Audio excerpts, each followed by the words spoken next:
Hi hello ನಮಸ್ಕಾರ ಎಲ್ರಿಗೂ ನಮ್ಮ ಚಾನಲ್ಗೆ ನಿಮ್ಮೆಲ್ಲರಿಗೂ ಆತ್ಮೀಯ ಸ್ವಾಗತ. ಗೈಸ್, ಕಳೆದ ಕೆಲವು ದಿನಗಳಿಂದ ನೀವು ನ್ಯೂಸ್ ಚಾನೆಲ್ ಆನ್ ಮಾಡಿದ್ರೆ ಅಥವಾ ಸೋಷಿಯಲ್ ಮೀಡಿಯಾ ಸ್ಕ್ರಾಲ್ ಮಾಡಿದ್ರೆ ಸಾಕು, ಒಂದು ಸುದ್ದಿ ಬಿಸಿ ಬಿಸಿಯಾಗಿ ಹಲ್ಚಲ್ ಎಬ್ಬಿಸ್ತಿದೆ. ಅದೇನೆಂದ್ರೆ ಕರ್ನಾಟಕ ಕಾಂಗ್ರೆಸ್ ಸಚಿವ ಸಂಪುಟ ವಿಸ್ತರಣೆ. ಹೌದು ವೀಕ್ಷಕರೇ, ಸಿಎಂ ಡಿಕೆ ಶಿವಕುಮಾರ್ ನೇತೃತ್ವದ ಸರ್ಕಾರ ಅಧಿಕಾರಕ್ಕೆ ಬಂದು ಕೆಲ ತಿಂಗಳುಗಳೇ ಕಳೆದಿವೆ. ಖಾಲಿ ಇರೋ 20 ಸಚಿವ ಸ್ಥಾನಗಳನ್ನ ಭರ್ತಿ ಮಾಡೋಕೆ ದೆಹಲಿಯಲ್ಲಿ ಕಸರತ್ತು ಈಗ ಕ್ಲೈಮ್ಯಾಕ್ಸ್ ಹಂತಕ್ಕೆ ಬಂದು ತಲುಪಿದೆ. ಮುಖ್ಯಮಂತ್ರಿ ಡಿಕೆ ಶಿವಕುಮಾರ್, ಮಾಜಿ ಸಿಎಂ ಸಿದ್ದರಾಮಯ್ಯ, ಕೆಪಿಸಿಸಿ ಅಧ್ಯಕ್ಷ ಬಿಕೆ ಹರಿಪ್ರಸಾದ್ ಎಲ್ಲರೂ ದಿಲ್ಲಿಯಲ್ಲೇ ಬೀಡ್ಬಿಟ್ಟಿದ್ದಾರೆ. ದಿನಕ್ಕೆ 3-4 ಸುತ್ತಿನ ಹೈ ವೋಲ್ಟೇಜ್ ಮೀಟಿಂಗ್ಗಳು ನಡೆಯುತ್ತಿವೆ. ಆದ್ರೆ ಈ ಬಾರಿಯ ಸಚಿವ ಸಂಪುಟ ವಿಸ್ತರಣೆ ಅಂದುಕೊಂಡಷ್ಟು ಸಿಂಪಲ್ ಆಗಿಲ್ಲ. ಯಾಕಂದ್ರೆ ಕಾಂಗ್ರೆಸ್ ನಾಯಕ ರಾಹುಲ್ ಗಾಂಧಿ ಕೊಟ್ಟಿರೋ ಒಂದು ಮಾಸ್ಟರ್ ಪ್ಲಾನ್ 2/3 ಫಾರ್ಮುಲಾ ರಾಜ್ಯ ಕಾಂಗ್ರೆಸ್ ನಾಯಕರ ಲೆಕ್ಕಾಚಾರವನ್ನೇ ಬುಡಮೇಲು ಮಾಡಿದೆ. ಒಂದೆಡೆ 4-5 ಬಾರಿ ಗೆದ್ದು ನಮ್ಗ್ಯಾಕೆ ಮಂತ್ರಿಗಿರಿ ಕೊಟ್ಟಿಲ್ಲ ಅಂತ ಕಾಯ್ತಿರೋ ಹಿರಿಯ ಶಾಸಕರು, ಇನ್ನೊಂದೆಡೆ ಆಡಳಿತ ಅನುಭವ ನಮಗಿದೆ ಅಂತ ಪಟ್ಟು ಹಿಡಿದಿರೋ ಮಾಜಿ ಸಚಿವರು, ಮಗದೊಂದೆಡೆ ರಾಹುಲ್ ಗಾಂಧಿ ಬೆಂಬಲ ನಮಗಿದೆ ಅಂತ ಕಾಯ್ತಿರೋ ಯುವ ಶಾಸಕರು. ಒಟ್ಟು 20 ಸೀಟಿಗೆ 60ಕ್ಕೂ ಹೆಚ್ಚು ಶಾಸಕರು ಆಕಾಂಕ್ಷಿಗಳಾಗಿದ್ದಾರೆ. ಅಷ್ಟಕ್ಕೂ ಏನಿದು ರಾಹುಲ್ ಗಾಂಧಿ ಅವರ 2/3 ಹೊಸಬರ ಸೂತ್ರ? ದೆಹಲಿ ಅಂಗಳದಲ್ಲಿ ಜಮೀರ್ ಅಹಮದ್ ಖಾನ್ ಕ್ಷಮೆಯಾಚನೆಯ ಹೈಡ್ರಾಮಾ ಏನಿತ್ತು? ಸುನಿಲ್ ಕನ್ನಗೋಲು ಅವರ ರಹಸ್ಯ ಸರ್ವೆಯ ವರದಿಯಲ್ಲೇನಿದೆ? ಈ ವಿಡಿಯೋದಲ್ಲಿ ಸಂಪೂರ್ಣ ರಾಜಕೀಯ ಇನ್ಸೈಡ್ ಸ್ಟೋರಿಯನ್ನ ಡೀಟೇಲ್ಡ್ ಆಗಿ ನೋಡ್ತಾ ಹೋಗೋಣ. ವಿಡಿಯೋನ ಕೊನೆವರೆಗೂ ಸ್ಕಿಪ್ ಮಾಡದೆ ನೋಡಿ. ಬನ್ನಿ, ಮೊದಲು ಈ ವಾರ ದೆಹಲಿಯಲ್ಲಿ ನಡೆದ ಪ್ರಮುಖ ರಾಜಕೀಯ ಬೆಳವಣಿಗೆಗಳನ್ನ ಎಳೆಯಾಗಿ ಅರ್ಥ ಮಾಡಿಕೊಳ್ಳೋಣ. ಸೋಮವಾರದಿಂದಲೇ ರಾಜ್ಯದ ಪ್ರಮುಖ ನಾಯಕರ ದಂಡು ದೆಹಲಿಯಲ್ಲಿ ಲ್ಯಾಂಡ್ ಆಗಿತ್ತು. ಮಂಗಳವಾರ ಸಂಜೆ ಎಐಸಿಸಿ ಪ್ರಧಾನ ಕಾರ್ಯದರ್ಶಿ ಕೆಸಿ ವೇಣುಗೋಪಾಲ್ ಅವರ ನಿವಾಸದಲ್ಲಿ ಸುಮಾರು 1.5 ಗಂಟೆಗಳ ಕಾಲ ಸುದೀರ್ಘ ಚರ್ಚೆ ನಡೆಯಿತು. ಎಐಸಿಸಿ ಅಧ್ಯಕ್ಷ ಮಲ್ಲಿಕಾರ್ಜುನ್ ಖರ್ಗೆ ಮತ್ತು ರಾಜ್ಯ ಉಸ್ತುವಾರಿ ರಣದೀಪ್ ಸಿಂಗ್ ಸುರ್ಜೇವಾಲಾ ಕೂಡ ಈ ಪ್ರಕ್ರಿಯೆಯಲ್ಲಿ ನಿರಂತರವಾಗಿ ತೊಡಗಿಸಿಕೊಂಡಿದ್ದಾರೆ. ಇಲ್ಲಿ ಗಮನಿಸಬೇಕಾದ ವಿಚಾರ ಏನಪ್ಪಾ ಅಂದ್ರೆ, ಕರ್ನಾಟಕ ವಿಧಾನಸಭೆಯಲ್ಲಿ ಕಾಂಗ್ರೆಸ್ಗೆ 136 ಶಾಸಕರ ಬಲವಿದೆ. ಸಂವಿಧಾನದ 91ನೇ ತಿದ್ದುಪಡಿಯ ಪ್ರಕಾರ ಕರ್ನಾಟಕದಲ್ಲಿ ಗರಿಷ್ಠ 34 ಮಂದಿ ಸಚಿವರಾಗಬಹುದು. ಪ್ರಸ್ತುತ ಸಿಎಂ ಡಿಕೆ ಶಿವಕುಮಾರ್ ಸೇರಿದಂತೆ 14 ಮಂದಿ ಮಾತ್ರ ಸಂಪುಟದಲ್ಲಿದ್ದಾರೆ. ಅಂದ್ರೆ ಇನ್ನು 20 ಸ್ಥಾನಗಳು ಖಾಲಿ ಇವೆ. ಆದ್ರೆ ನಮಗೆ ಸಿಕ್ಕಿರೋ ಲೇಟೆಸ್ಟ್ ಇನ್ಸೈಡ್ ನ್ಯೂಸ್ ಪ್ರಕಾರ ಹೈಕಮಾಂಡ್ ಈ 20 ಸ್ಥಾನಗಳ ಪೈಕಿ 18 ಸ್ಥಾನಗಳನ್ನ ಮಾತ್ರ ಈಗ ಭರ್ತಿ ಮಾಡಲು ನಿರ್ಧರಿಸಿದೆ. ಉಳಿದ 2 ಸ್ಥಾನಗಳನ್ನ ಖಾಲಿ ಇಡೋ ಪ್ಲಾನ್ ಮಾಡಿದೆ. ಯಾಕೆ ಗೊತ್ತಾ? ಸಂಪುಟ ವಿಸ್ತರಣೆಯ ನಂತರ ಯಾರಾದ್ರೂ ಭಾರಿ ಅಸಮಾಧಾನ ಹೊರಹಾಕಿದ್ರೆ ಅಥವಾ ರಾಜಕೀಯ ತುರ್ತು ಪರಿಸ್ಥಿತಿ ಬಂದ್ರೆ ಅವರನ್ನ ಸಮಾಧಾನ ಪಡಿಸಲು ಈ 2 ಸ್ಥಾನಗಳನ್ನ ರಿಸರ್ವ್ ಆಗಿ ಇಟ್ಕೊಳ್ಳಲಾಗ್ತಿದೆ. ಇವತ್ತು ರಾಹುಲ್ ಗಾಂಧಿ ಅವರೊಂದಿಗೆ ಅಂತಿಮ ಹಂತದ ಸಭೆ ನಡೆಯಲಿದ್ದು, ಗ್ರೀನ್ ಸಿಗ್ನಲ್ ಸಿಕ್ಕ ತಕ್ಷಣ ಅಂತಿಮ ಪಟ್ಟಿ ರಿಲೀಸ್ ಆಗಲಿದೆ.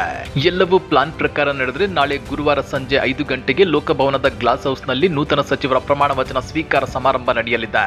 ರಾಜಕೀಯ ಮೂಲಗಳ ಪ್ರಕಾರ ಈಗಾಗಲೇ ರಾಜ್ಯಪಾಲರ ಕಚೇರಿಗೂ ಸರ್ಕಾರದಿಂದ ಅನೌಪಚಾರಿಕ ಮಾಹಿತಿ ರವಾನೆಯಾಗಿದೆ. ಈಗ ಈ ಇಡೀ ವಿಸ್ತರಣೆಯ ಆಟವನ್ನೇ ಬದಲಾಯಿಸಿರೋ ರಾಹುಲ್ ಗಾಂಧಿ ಸೂತ್ರದ ಬಗ್ಗೆ ಮಾತನಾಡೋಣ. ಪಕ್ಷದ ಮೂಲಗಳ ಪ್ರಕಾರ ರಾಹುಲ್ ಗಾಂಧಿ ಅವರು ರಾಜ್ಯ ಉಸ್ತುವಾರಿ ರಣದೀಪ್ ಸಿಂಗ್ ಸುರ್ಜೇವಾಲಾ ಅವರಿಗೆ ಸ್ಪಷ್ಟ ನಿರ್ದೇಶನ ಕೊಟ್ಟಿದ್ದಾರೆ.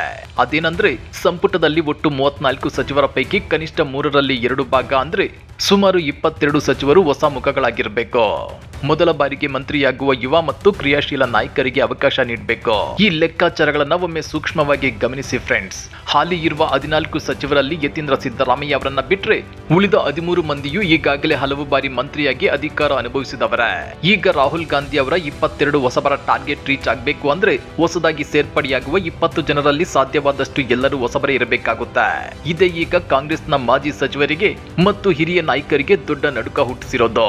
ಈ ಹಿಂದೆ ಸಚಿವರಾಗಿದ್ದವರು ನಮಗೆ ಸರ್ಕಾರ ನಡೆಸಿದ ಅನುಭವವಿದೆ, ಇಲಾಖೆಗಳ ಮೇಲೆ ಹಿಡಿತವಿದೆ, ಆಡಳಿತದಲ್ಲಿ ನಿರಂತರತೆ ಬೇಕು ಅಂದ್ರೆ ಅನುಭವಿಗಳನ್ನೇ ಸಚಿವರನ್ನಾಗಿ ಮಾಡಿ ಅಂತ ಲಾಬಿ ಮಾಡ್ತಿದ್ದಾರೆ. ಇನ್ನೊಂದೆಡೆ 3, 4, 5 ಅಥವಾ 6 ಬಾರಿ ಶಾಸಕರಾಗಿ ಗೆದ್ರು ಇದುವರೆಗೂ ಒಮ್ಮೆಯೂ ಮಂತ್ರಿಯಾಗದ ಹಿರಿಯ ಶಾಸಕರಿದ್ದಾರೆ.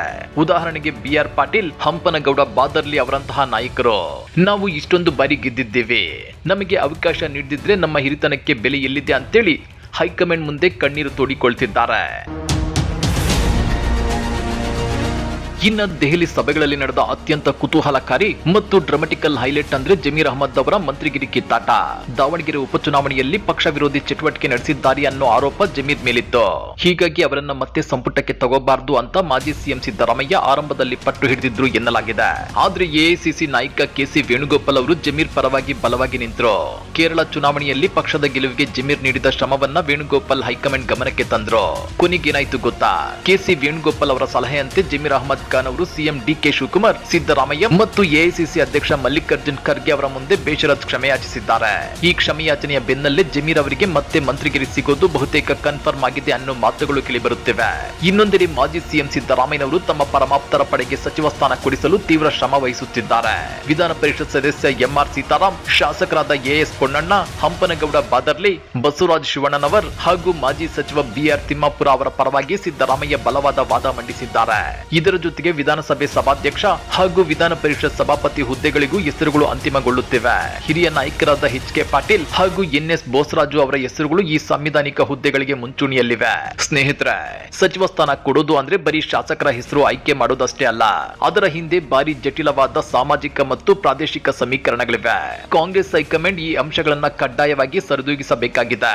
ಸಾಮಾಜಿಕ ಪ್ರಾತಿನಿಧ್ಯದಲ್ಲಿ SC, ST, OBC, Lingayat, Vokkaliga, Kuruba, ಅಲ್ಪಸಂಖ್ಯಾತರು ಹಾಗೂ ಮಹಿಳಾ ಶಾಸಕಿಯರಿಗೆ ಸೂಕ್ತ ಸಚಿವ ಸ್ಥಾನ ಕೊಡಬೇಕು. ಅದೇ ರೀತಿ ಪ್ರಾದೇಶಿಕ ಅಸಮತೋಲನ ಆಗದಂತೆಯೂ ನೋಡಿಕೊಳ್ಳಬೇಕು.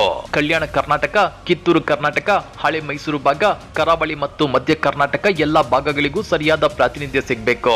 ಒಂದೇ ಜಿಲ್ಲೆಗೆ 4-5 ಮಂತ್ರಿ ಸ್ಥಾನ ಸಿಕ್ಕು ಪಕ್ಕದ ಜಿಲ್ಲೆಗಳಿಗೆ ಒಂದು ಸಿಗದಿದ್ರೆ ಸಾರ್ವಜನಿಕವಾಗಿ ತಪ್ಪು ಸಂದೇಶ ರವಾನೆಯಾಗುತ್ತೆ.